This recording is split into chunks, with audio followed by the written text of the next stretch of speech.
एक समय की बात है, जंगल के पास एक लकड़हारा रहता था। वो जंगल में लकड़ी इकट्ठा करता था और उन्हें पास के बाजार में बेचता था कुछ पैसों के लिए।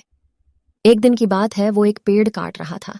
तभी हुआ ये कि गलती से उसकी कुल्हाड़ी पास की एक नदी में गिर गई। नदी बहुत ज्यादा गहरी थी और वास्तव में तेजी से बह रही थी। उसने बहुत प्रयत्न किया अपने कुल्हाड़ी को खोजने की, लेकिन उसे वो वहां नहीं मिली। अब उसे लगा कि उसने कुल्हाड़ी खो दी है।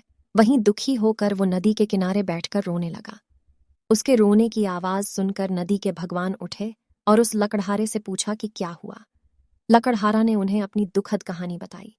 नदी के भगवान को उस लकड़हारे के ऊपर दया आई और वो उसकी मेहनत और सच्चाई देखकर उसकी मदद करने की पेशकश की। वो नदी में गायब हो गए और एक सुनहरी कुल्हाड़ी वापस लाया, लेकिन लकड़हारे ने कहा कि यह उसका नहीं है। वो फिर से गायब हो गए और अब की बार उन्होंने चांदी की कुल्हाड़ी लेकर वापस आए, लेकिन इस बार भी लकड़हारे ने कहा कि ये कुल्हाड़ी उसका भी नहीं है। अब नदी के भगवान पानी में फिर से गायब हो गए और अब की बार वो एक लोहे की कुल्हाड़ी के साथ वापस आ गए।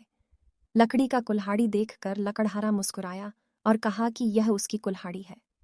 नदी के भगवान ने लकड़हारे की ईमानदारी से प्रभावित होकर उसे सोने और चांदी की दोनों कुल्हाड़ियों से भेंट किया। इस कहानी से हमें यह सीख मिलती है कि ईमानदारी सर्वोत्तम नीति है।